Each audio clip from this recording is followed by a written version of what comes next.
Le mariage est d'essence divine, ce n'est pas humain, ça ne vient pas de l'homme. C'est Dieu qui a établi le mariage. C'est pourquoi il n'est pas bon que l'homme soit seul. La Bible dit, Marie, aime ta femme. Aimer sa femme, c'est la chérir, c'est la chouchouter, c'est la cajoler, c'est prendre soin d'elle. Arnaud, regarde Linda dans son voile. Elle est belle, elle est maquillée. Tu vois, ici, comment ça s'appelle ce genre de maquillage? C'est un crayon. Ici, elle a mis encore un autre crayon. Tu as un fond de teint. Vous appelez ça comment? Le make-up, c'est ça? Le make-up qu'elle a fait là, ça coûte cher. Et quand on aime sa femme, on prend soin d'elle. C'est vrai qu'elle travaille, c'est vrai qu'elle a un salaire, et tu en as. Mais tu sais, la responsabilité de l'amour, ce n'est pas la femme, c'est l'homme. Et quand on aime, on ne calcule pas. Apprends à mettre la main dans ta poche et à faire en sorte qu'elle reste toujours aussi belle. Et tu sais, la femme, comment dire, sur le plan psychologique, elle est relationnelle. Ça veut dire quoi?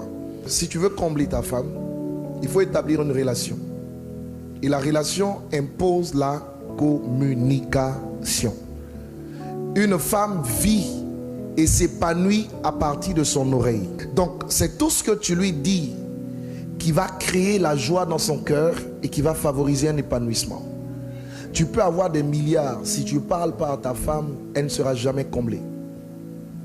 Tu peux avoir tout ce que tu veux sur terre, si tu n'établis pas une relation avec ta femme, une communication, elle ne peut pas être comblée. Parce que Dieu l'a créée pour être, n'est-ce pas, en relation avec toi. Tu sais, le problème avec la femme, c'est qu'elle fonctionne comme un, pardon de l'expression, hein, mais elle fonctionne comme un ordinateur. C'est tout ce que tu mets à l'intérieur en termes de données qu'elle te donne sous forme d'information. Donc si tu mets à l'intérieur de bonnes données, tu auras de bonnes informations. Malheureusement, ce qui échoue parfois à ce niveau-là, ce sont les mauvaises données qu'ils mettent à l'intérieur. Tu sais, si tu sèmes l'amour dans la vie de ta femme, elle va te donner l'amour, mais de façon multipliée. La femme, ce n'est pas additionner, elle multiplie tout. C'est ce que tu mets en elle qu'elle te redonne. Et si tu mets en elle l'amour, elle va t'envahir avec une tempête d'amour. Mais si tu commets l'erreur de mettre en elle des injures, tu ne pourras pas t'asseoir à la maison. Écoute, pour que ta femme se soumette à toi, la Bible te dit que toi, tu dois l'aimer. Donc, il y a une responsabilité partagée. Si tu ne remplis pas ta responsabilité, c'est pas elle qui fera la sienne. C'est toi le chef de famille. Et c'est à toi de l'aimer en premier. D'accord? La femme a besoin d'un sentiment de sécurité. Donc fais en sorte qu'elle se sente en sécurité quand elle est avec toi. C'est à cause de ce besoin de sécurité qu'elle porte même ton nom. Linda, c'est ton tour. La Bible dit que tu dois te soumettre à ton mari. La soumission, c'est quoi? C'est pas l'esclavage. La soumission, c'est le respect. C'est tout ce que ça veut dire. Ça veut dire, femme, respecte ton mari. Tu sais, tu peux tout donner à un homme.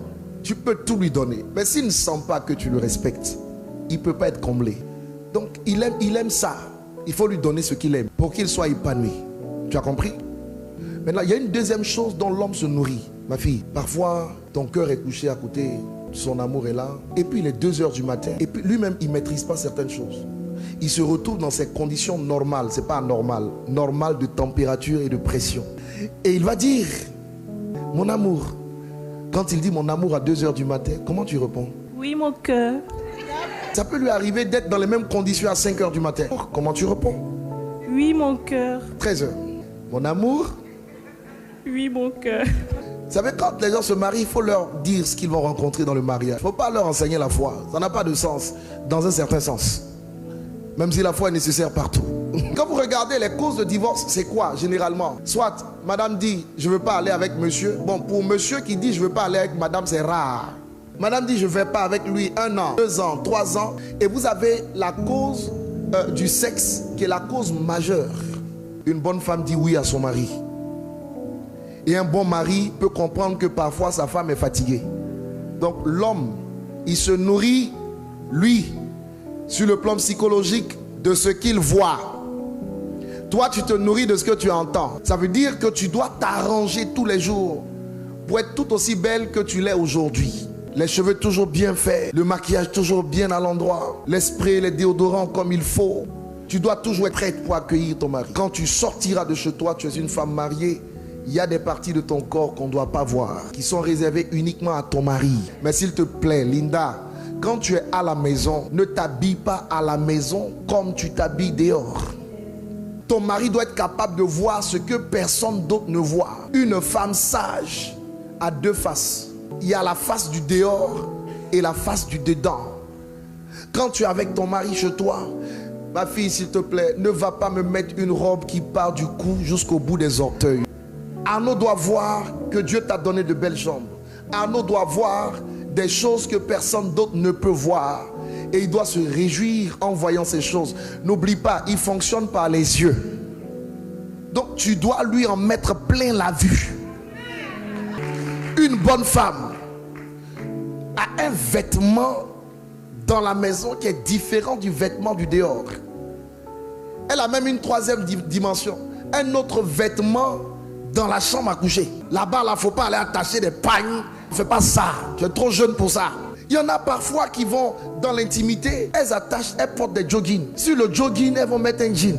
Sur le jean, elles vont attacher un pagne. Sur le pagne, elles vont attacher un kimono. Le pauvre monsieur, pour rendre visite à sa femme, il franchit des obstacles insurmontables. Il y a des vêtements adaptés. Et tu les connais. Les nuisettes et tout ce qui va avec. Tu vois, aujourd'hui tu es entré dans le mariage, c'est une victoire. Mais rester dans le mariage, c'est un autre championnat qui commence. Oui, il faut dire ça. Surtout quand elles sont chrétiennes, ils sont chrétiens. Quand tu t'es marié là, ce n'est pas fini.